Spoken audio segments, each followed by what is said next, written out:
É difícil ser famoso nos dias de hoje. Sempre há repórteres ou fotógrafos por perto para assegurar que o mundo todo saiba de coisas que você preferia guardar em segredo. Não é possível comportar-se mal sem que o planeta inteiro logo fique sabendo.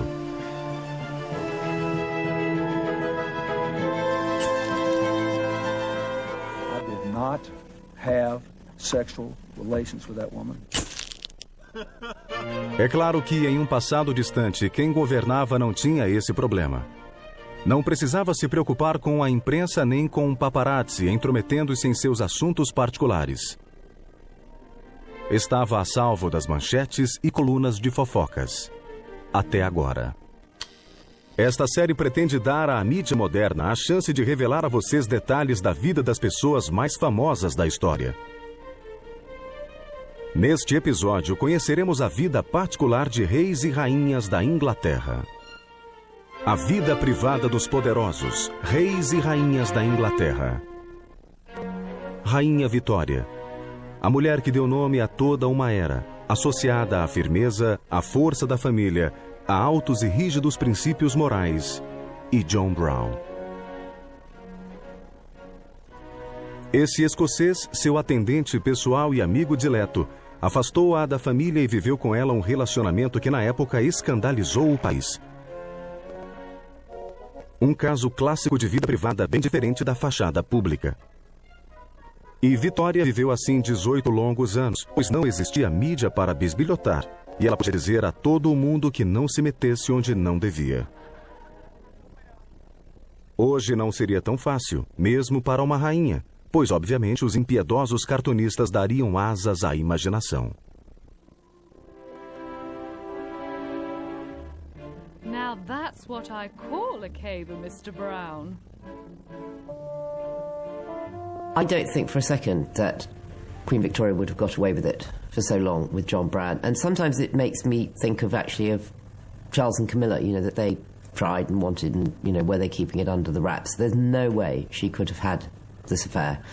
And it's interesting to speculate as to whether it would have ended or whether she would have been forced to make an honest man of him. And would we have stomached that? I have no idea. I suspect not. I think that it wouldn't have been allowed to happen. And that clear happiness that they apparently derived from it, they wouldn't have had it. I think we would have had a very, very difficult time with it, and I think it would have been exposed, and I think then ultimately it would have become impossible for them because there would have been no hiding place. Rainha e atendente em folganças. John Brown era um guarda florestal escocês e fora chamado pela rainha para se tornar seu atendente pessoal permanente. Embora a rainha reclamasse da vida escandalosa do filho Alberto, os boatos sobre seu relacionamento com John Brown cresciam cada vez mais. She first met Brown when he was aged 24. He was a tall, handsome, red-whiskered young man, young groom, and she was 32. He was a part of the entourage up in Scotland, and Prince Albert had strongly, very warmly recommended John Brown to her as her outdoor personal companion. Of course, she obviously obeyed Prince Albert, and it wasn't long before she was making informal conversation with him, and he'd answer back. There developed quite a little rapport, and I think because she was queen and he was only a gilly, there wasn't any thought of any impropriety about it, but certainly she unbent before him in a way that she never did before. A rainha passou a confiar cada vez mais em Brown. E no fim os dois nada faziam para esconder sua amizade especial. Eram muitos passeios ao ar livre. Imaginem como isso repercutiria no público caso um paparazzo vendesse suas fotos aos jornais de domingo.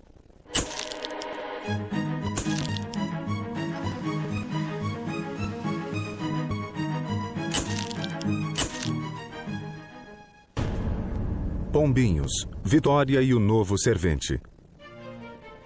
O escocês, que era bom copo e bom garfo, gozava de popularidade com a rainha, mas fez muitos inimigos na corte, que se ressentiam de sua presença e influência sobre a rainha. Não tardou para que os mexeriqueiros começassem a espalhar boatos aos quatro ventos. Victoria e Brown tinham se casado em segredo. Ela tinha dado à luz um menino quando esteve na Suíça. Tudo boataria, mas um tabloide moderno teria feito a festa com esse material. I think that we're fascinated by what happened with Queen Victoria and Brown because he was who he was. If we try to speculate about what would happen today, say Prince Philip had died about 15 years ago, leaving the Queen as a good-looking, very fit, middle-aged woman on her own, I think that the media and the world would have absolutely tolerated the idea that she had a companion, a nice man of her own class, obviously titled, has to have been himself a widower. There would be no other way, I think, that he could have acquired that status. I mean, a single man would have been suspect and a divorcee would have been too risque. Não só os mexeriqueiros incomodavam Brown. Toda a família real o desprezava. Queen Victoria bustled about interfering with everybody, and he did too. He wouldn't allow people to visit the Queen or go to see the Queen. He was obviously quite a complicated guy, and he wasn't someone who liked to stay completely in the shadows, and he liked kind of throwing his weight around a bit. But that was what attracted her, and she wasn't going to be attracted to some small man who was going to sit in the corner and just come and go at her beck and call. Prince of Wales, Bertie, he loathed Brown so much. Princess Alice once said, you know, he can talk to the Queen about anything, and we, her children, we're restricted into the subjects that we can talk to her about.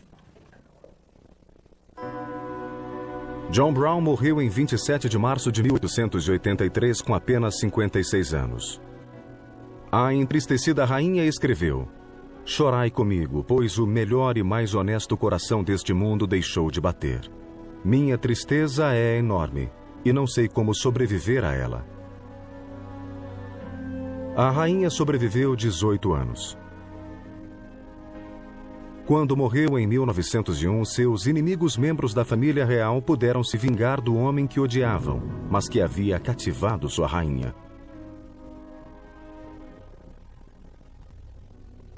O novo rei, Eduardo VII, filho mais velho da rainha, mandou que todas as estátuas e bustos de Brown fossem imediatamente desmontados e destruídos. Essa foi a primeira coisa que Eduardo fez sem precisar pedir permissão da mãe.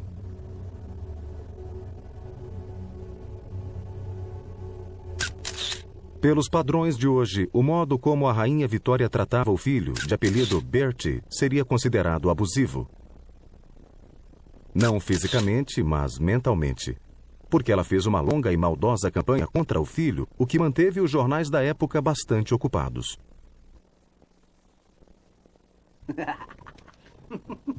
O pito de Vitória. Bertie aguenta o tranco. Vitória sempre teve um relacionamento interessante com os homens. Um deles, em particular, que levantou muitos mexericos foi Lord Melbourne, o primeiro-ministro britânico quando Vitória foi coroada rainha em 1837. Era 40 anos mais velho que ela, mas parecia gostar em demasia da jovem e inexperiente monarca. Well, hello, my dear. There was certainly a chemistry between them. They had great affection for each other. He'd lived a pretty rough life in politics, and there was this sweet young girl, and I think he fell in love with her. She, on the other hand, of course, desperately wanted somebody to look after her, and she said he looked at me in such a fatherly way. Seja como for, Lord Melbourne tornou-se a figura masculina mais importante na vida de Vitória, até que ela conheceu e se casou com o grande amor de sua vida, o primo Alberto de Saxe-Coburg. Casaram-se em fevereiro de 1840, 3 anos depois de ela ter subido ao trono. Aos 21 anos, a rainha Vitória teve a vida totalmente mudada, porque se apaixonou profundamente por seu erudito e culto marido alemão. Ele despertou sentimentos que se achavam enterrados fundo devido à severa educação que Vitória recebera. Principalmente seu lado sensual desabrochou, um traço bastante comum em todos os monarcas hanoverianos. Com o passar do tempo, ficou difícil imaginar Vitória como uma sereia, mas assim ela foi descrita nos jornais da época.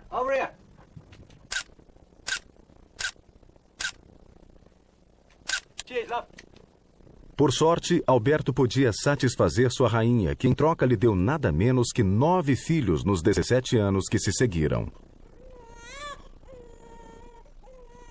Alberto Eduardo foi o segundo filho.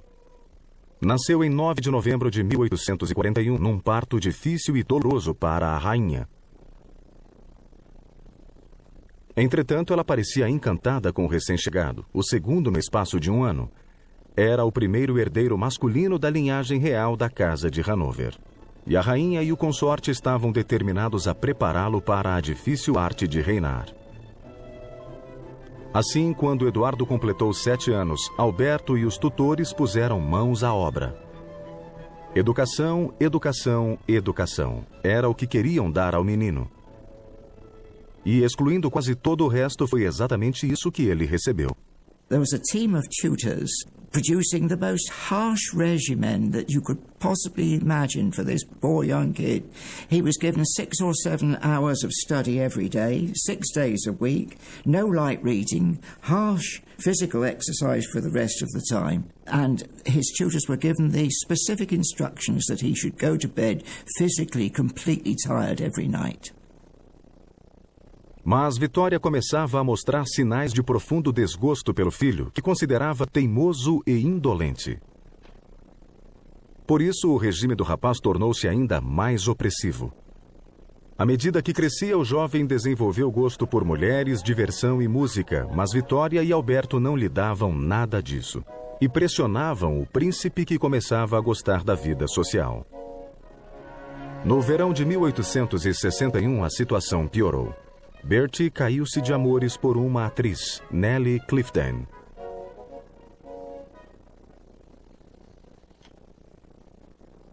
O Príncipe e a Atriz, a História Secreta. Well, he was on army manoeuvres in Ireland, and his fellow officers, after a party one night, they managed to smuggle an Irish actress into his tent, Nellie Clifton. Well, I suppose he went into his tent and found this gorgeous creature inside and enjoyed it very much. But of course, they heard about it in London. The reaction of Prince Albert and Victoria was just unspeakable.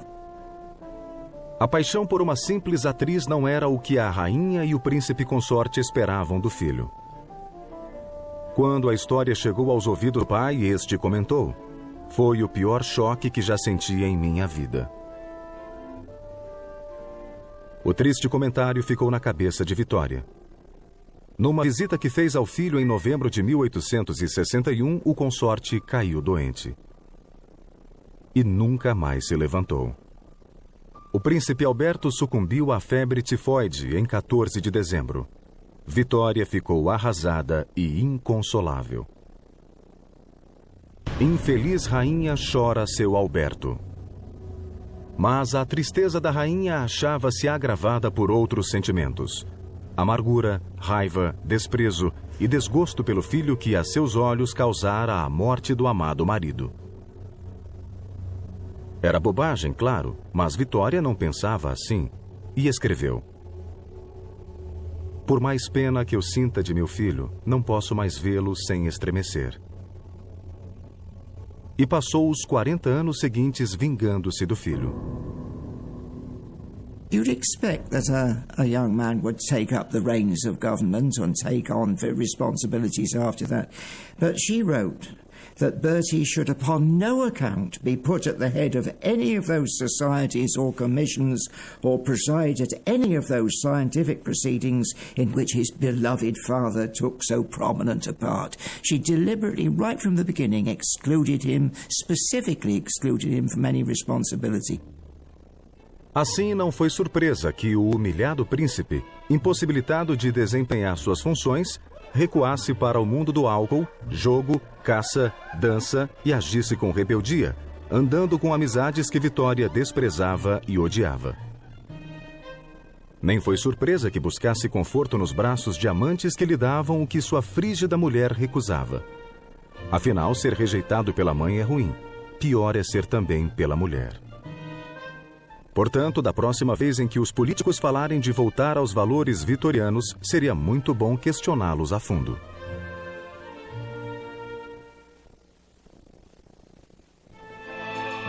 A vida de rei na Inglaterra medieval era bastante difícil no mais das vezes.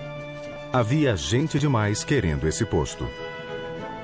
Claro, nem todos podiam pôr as mãos na coroa, por isso havia uma luta surda para ganhar a preferência de quem a ostentava na cabeça. Todos os cortesãos tentavam achar seu lugar no coração do rei. Este é Piers Gaveston. Se alguém conseguiu a afeição de um rei, foi ele. Piers era o favorito de Eduardo II, que subiu ao trono inglês em 1307. Não só favorito do rei, como, na verdade, seu amante.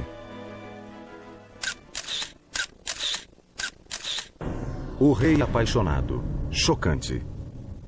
He was extremely fond of Gaveston to the point of homosexual love.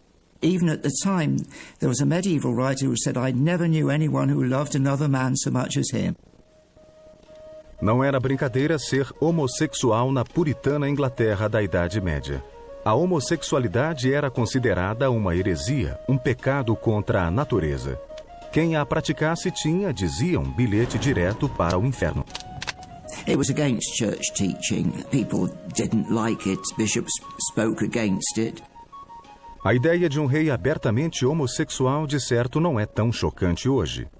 I think that it would be actually quite possible, because it's not a very difficult stretch of the imagination to imagine us having an openly gay Prime Minister. And if we can encompass that, then I think you could go forward to an openly gay king. There would be no question of having a camp partner who lauded it around Buckingham Palace, you know, sort of maybe in drag. That I really can't see. But a, so to speak, sober, quiet, long-term, clearly loving relationship would be stomached and would be all right, but my God, it would be interesting.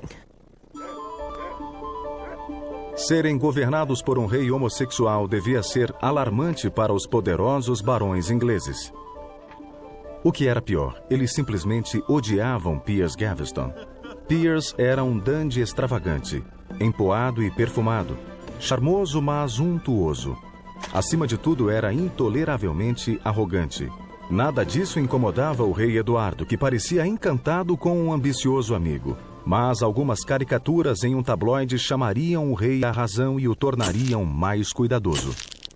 Gaveston just held the prince absolutely mesmerized. He just gave Gaveston virtually everything. I mean, the most important thing he gave him was the earldom of Cornwall. The Duke of Cornwall is the prerogative of a royal, not a jumped-up bloke like Gaveston. When he had his coronation, who presented the great crown of St. Edward? Gaveston. And that just infuriated the barons. They hated him. Eduardo não ganhara as preferências do pai, Eduardo I, que suspeitava profundamente das relações do filho com Gaveston. Como o príncipe Eduardo tentara persuadir o pai a doar terras ao amigo, mas o rei ficou tão furioso com a sugestão que atacou fisicamente o filho e expulsou-o do quarto. Rei se enfurece com Ed. Eduardo I era um guerreiro apelidado Martelo da Escócia e achava-se amargamente desapontado com o filho, que se dedicava a estranhos passatempos como assentar tijolos, algo que ele considerava impróprio para um príncipe. Tão diferentes eram pai e filho que correram boatos de que o príncipe não nascera da semente do rei. Eduardo tornou-se rei em 1307, casando-se no ano seguinte com a jovem Isabel de França. Ah, Isabel! Pobre infeliz Isabel, destinada a tornar-se uma das mais aviltadas rainhas da Inglaterra. Almost every royal marriage in those days, which was an arranged affair, it was political. You know, to begin with, she was just a little 16-year-old. When she married him, she was quite an innocent, sweet young thing, quite unversed into the sort of world that she was being brought into. Edward, I don't think he could care less about a 16-year-old princess he'd never seen, and he himself was 24. So there was an 8-year gap. Talvez a rainha tivesse visto os sinais quando Eduardo insistiu que Gaveston carregasse a coroa e a espada de Santo Eduardo na cerimônia de casamento. Mexericos da corte davam conta de que Eduardo passara todos os presentes de casamento a Gaveston. O banquete foi organizado por ele, mas acabou em desastre. A comida estava ruim e foi servida com grande atraso. Em vez de se afligir, Piers jogou a culpa do fiasco nos criados. Mingau no casamento. Piers culpado. Em 1311, os barões que a essa altura achavam-se fartos do poder crescente de Gaveston decidiram que estava na hora de agir. E armaram tamanha confusão que o rei decidiu mandar Gaveston sumir por algum tempo. De comum acordo, ambos resolveram que Piers faria uma viagem ao exterior. Assim, acompanhado de imenso séquito, Eduardo foi ao porto de Bristol, onde se despediu do amigo emocionado.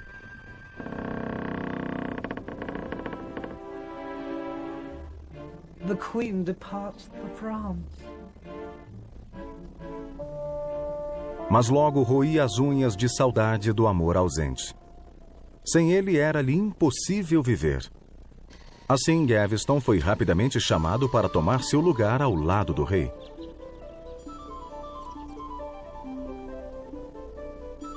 Dessa vez, porém, muita coisa estava em jogo. Muito melhor faria Gaveston mantendo-se afastado do país. Mas não era seu estilo.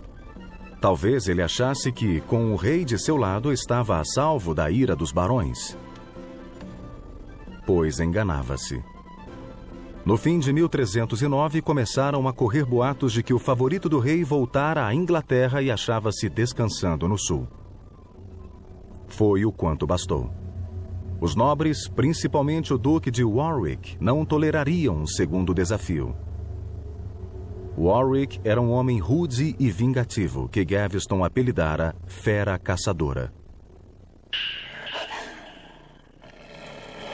I'll hound him till the end of his days. Infelizmente para Gaveston, a mordida dessa fera era tão forte quanto seu rugido. E a fera estava resolvida a cravar os dentes na presa. Em 1312 chegou sua oportunidade. Certainly in the time of Edward II and through lots of history, you have had these very powerful groups of titled barons, dukes, whatever they happen to be. They had enormous amounts of land, they had enormous amounts of money, and their status and their ongoing status in British society was not dependent on government patronage. And they were able to move in and literally remove Gaveston. What's happened in recent years is that that role has been taken by the media, and maybe it is not a coincidence we call them media barons. The barons were onto them both. They both fled north. They went to Newcastle, first of all. And it was quite clear that they were going to get caught, so they split up. And Edward went to York, Gaveston went down to Scarborough. Then they caught him. They proceeded to take him down to London. Para o belo favorito do rei, a festa tinha definitivamente acabado. Nobre senhor, tenha piedade de mim, disse ele a Warwick. Mas a fera caçadora não tinha vontade de largar a presa. Gaveston foi levado a Blacklow Hill, uma cidade encravada no centro da Inglaterra. E sem cerimônia nem piedade foi decapitado.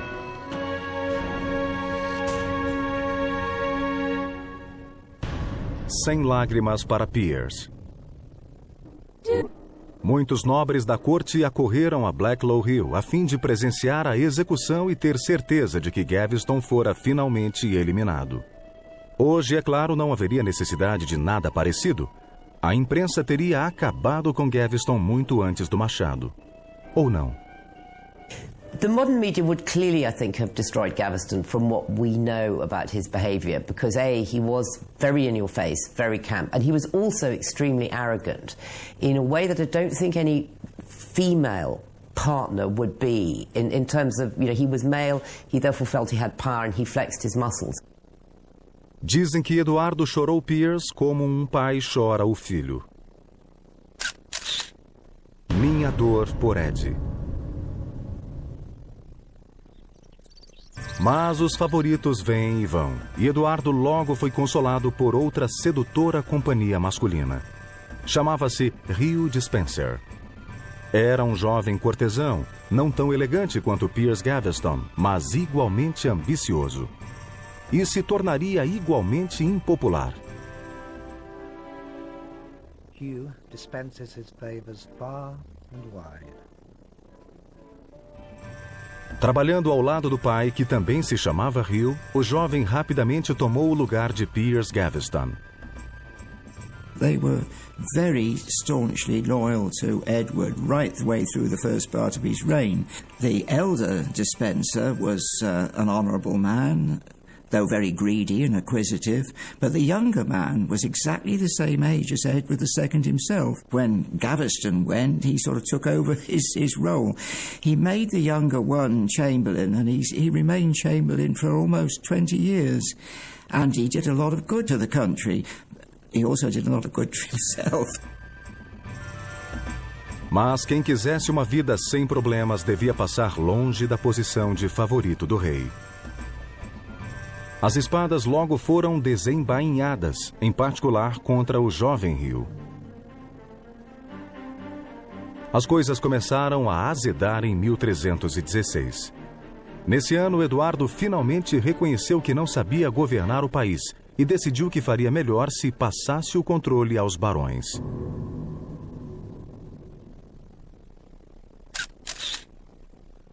Ed vai passar o bastão.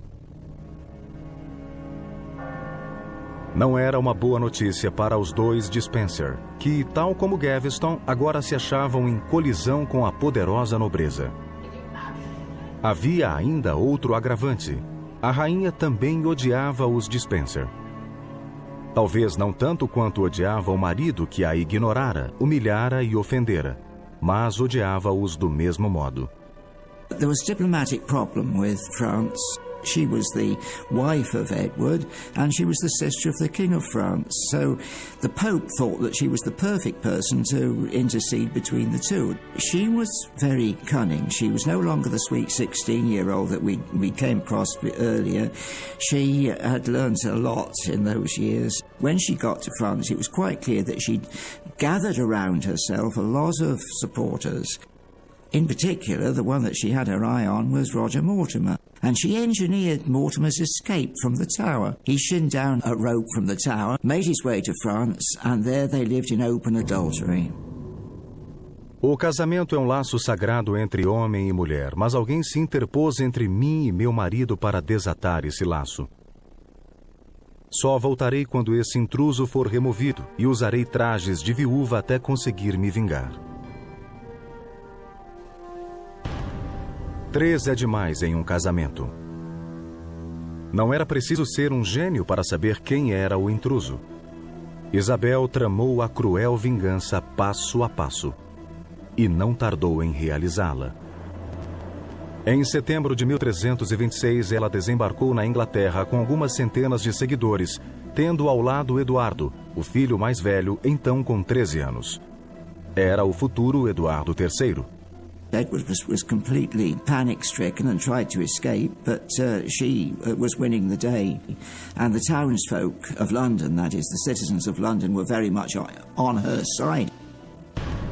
Os Despenser são dispensados.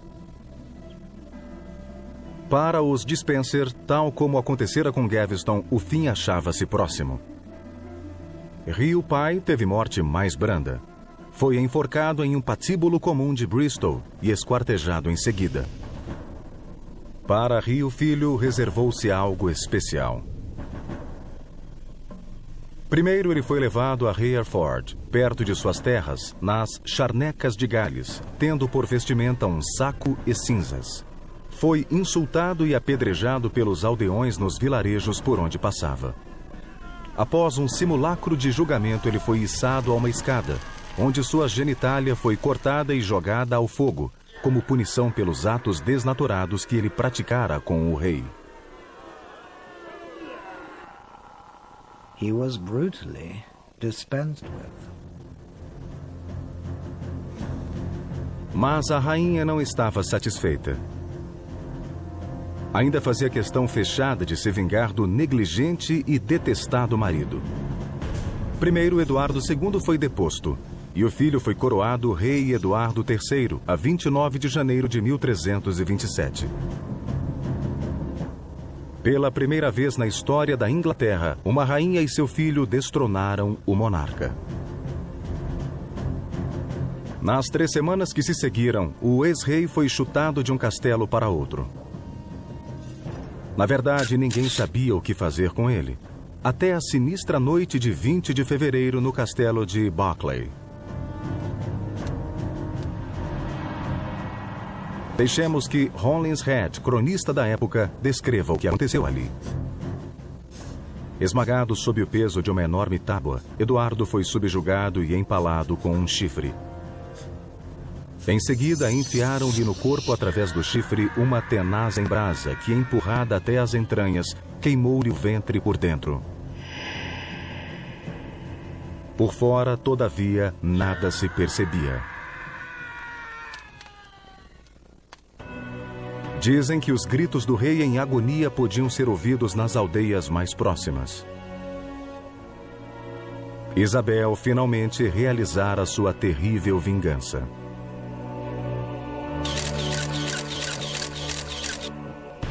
Um sufoco no rei inútil. Se a imprensa popular de hoje descrevesse o rei Jorge IV, certamente usariam termos como vistoso e encrenqueiro. Jorge Encrenqueiro. Era beberrão, glutão, viciado em drogas, mulherengo e fantasista. Sem falar na autoindulgência, na incrível capacidade de fazer dívidas e na mania de largar amigos e aliados políticos sempre que lhe conviesse. Nascido em agosto de 1762, filho mais velho de Jorge III e da rainha Carlota, Jorge era bem apessoado, de penetrantes olhos azuis e compleição harmoniosa. Sim, o jovem Jorge era um príncipe muito popular e o país esperava dele grandes feitos. Não só os pares da corte georgiana, mas também o povo humilde. O belo Jorge, príncipe do povo. He was a cultivated young man, very moral, and I think they looked forward to expansion. I mean, we were, at that time, developing our empire, and America was still a part of the British Empire at that time, or colonies, and so everything looked rosy. Mas os famosos hormônios da família não tardaram a se manifestar. Jorge tinha levado uma vida regrada, mas quando pôde se mover com maior liberdade nos círculos sociais, começou a conhecer as mulheres. Jovem e saudável, Jorge gostou do que viu. O primeiro objeto de seus desejos foi a famosa atriz Mary Robinson, dona de beleza estonteante. O novo amor de Jorge. Os boatos ferveram. Diziam que Jorge havia declarado eterno amor à atriz.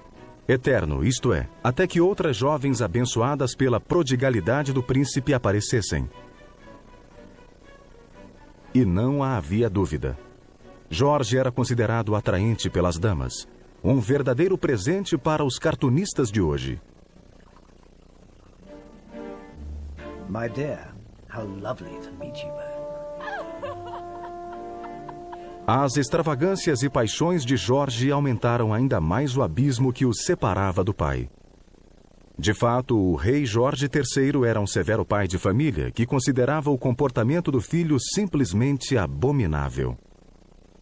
They were two totally different characters. As I said, George III was very moral, very upright, very quiet, and very domesticated.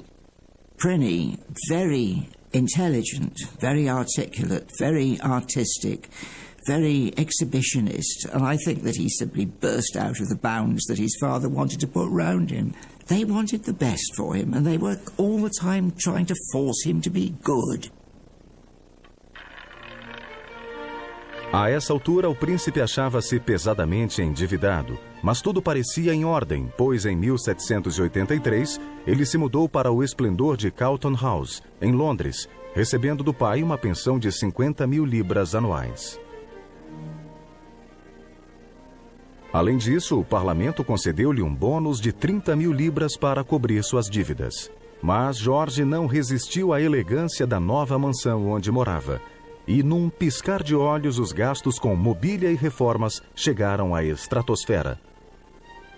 E, de novo, o incorrigível príncipe se viu atolado em dívidas. Dessa vez da ordem de 250.000 libras.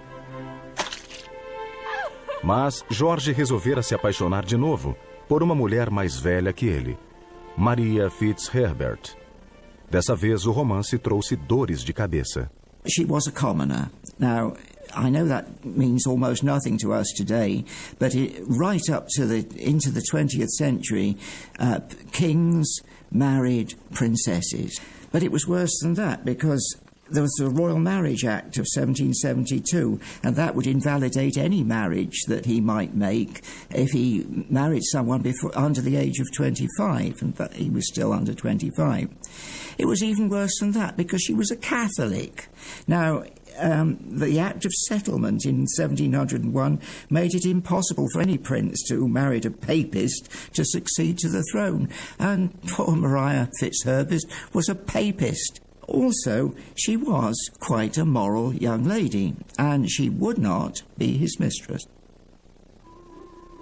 Mas George não era homem de desistir por motivo tão pífio e casou-se com Maria, só que em segredo. Chegou a subornar um ministro anglicano para oficiar a cerimônia. Imaginem quanto não valeriam algumas fotos tiradas por um paparazzo indiscreto nos dias de hoje. Sem demora, a história do casamento chegou à corte londrina. Mas o príncipe simplesmente negou tudo. Isso é um escândalo, esbravejou ele, indignado. Mas esqueceu-se de mencionar que era verdade. Terá George casado?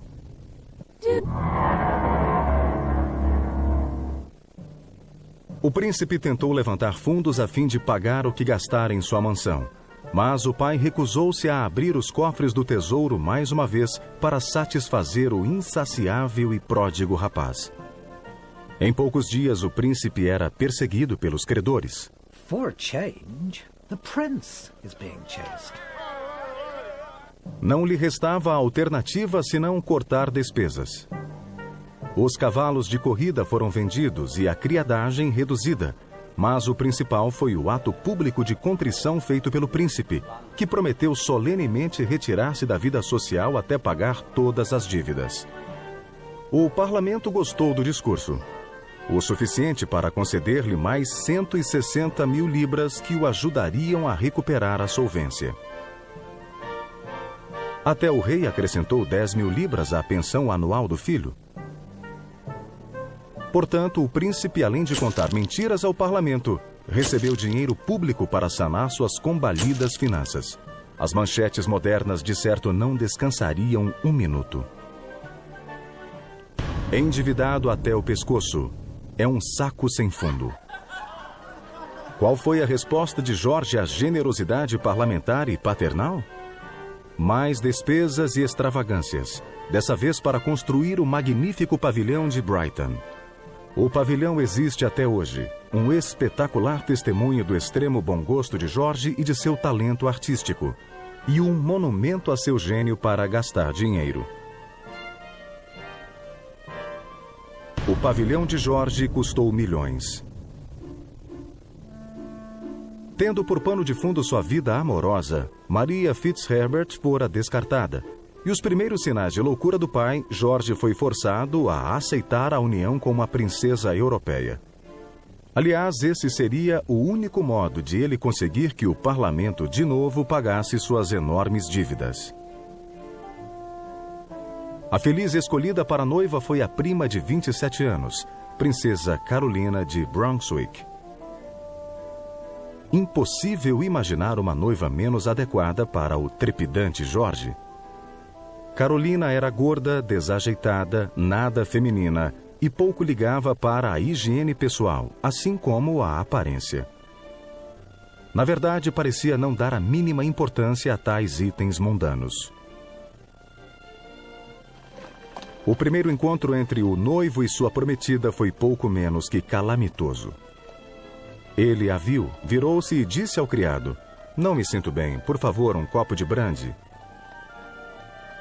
Por outro lado, Carolina achou o noivo gordo e diferente dos belos retratos que lhe haviam mostrado. Estava pronto o cenário para outro infeliz casamento real. A cerimônia teve lugar a 7 de abril de 1795. Jorge ficou espetacularmente bêbado no banquete e passou grande parte da noite dormindo. Entretanto, a certa altura, ele conseguiu se levantar e consumar a união. Foi a primeira e única vez em que ambos partilharam a cama como marido e mulher. They just couldn't stand each other. I mean, really, they could not. And after the first wedding night, they sort of agreed to separate. Although she had a daughter, he didn't have any truck with her, really. Caroline went off and lived in Hampstead and really lived it up. And then she took a lover and went off to Italy. She danced topless. Enquanto isso, Maria Fitzherbert voltou à cena e à cama de Jorge. Carolina decidiu então que também podia fazer o que quisesse. He was posed, I think, with a problem, because there was Caroline behaving grotesquely, and he forbade anybody to pray for her in the churches, speak of her. Pobre família real. Em 1811, o rei Jorge III, cuja vida se estiolava em surtos periódicos de insanidade, foi julgado incapaz de desempenhar os deveres de rei. E em fevereiro desse ano, o príncipe Jorge foi proclamado regente. E contra todas as expectativas, ele se saiu muito bem. Look around London. He transformed it. Regent's Park, Regent Street. He also patronised artists, writers, Jane Austen, Buckingham Palace. He had the devil's own job to get the money to do that, but he pushed it through. He was an egomaniac.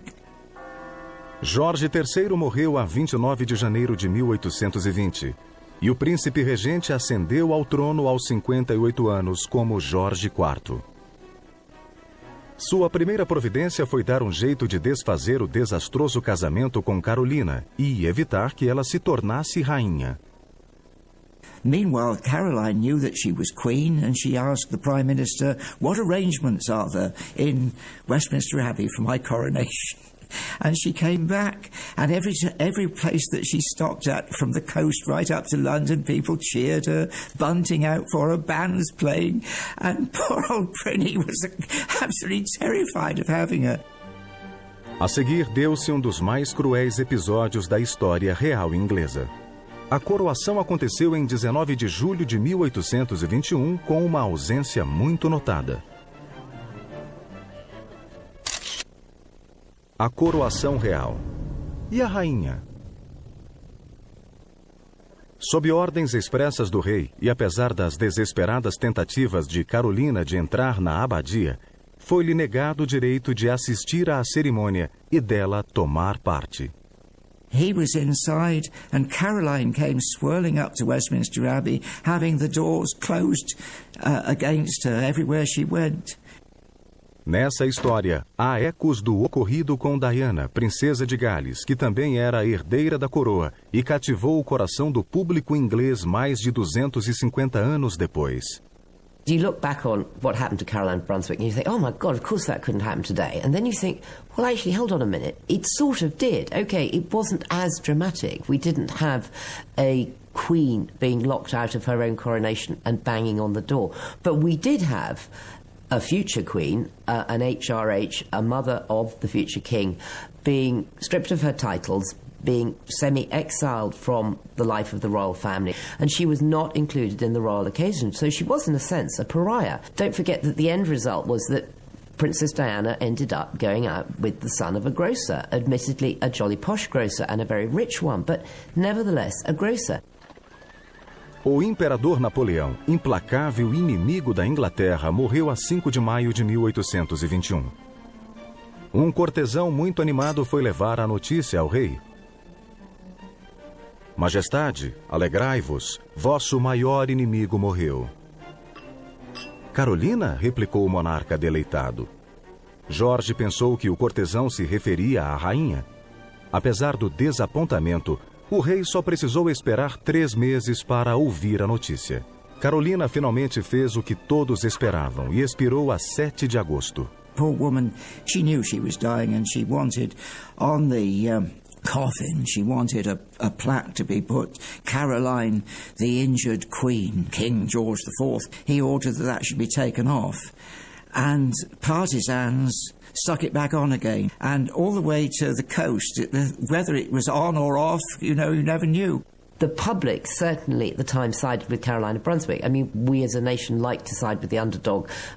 Caroline of Brunswick, poor thing, unfortunately, unlike Diana, was not also beautiful and photogenic. But if nobody's in any doubt as to who the public preferred.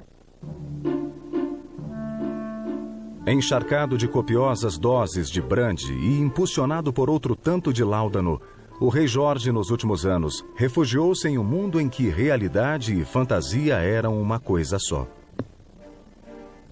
Seu declínio mental e físico continuou até junho de 1830, quando seu organismo parou de funcionar por completo. Jorge morreu sem o amor do povo, que se cansara de um monarca que levara uma vida de dissipação e que soubera resistir a tudo, menos às tentações. Um homem que se preocupara com a reputação e com um lugar na história, mas não soubera merecer nenhum dos dois. Embora a história viesse a desdizer William Savage Landor, esse escritor resumiu o sentimento de toda a nação ao escrever o seguinte: quando o quarto desceu à terra, Deus seja louvado. Os Jorges acabaram.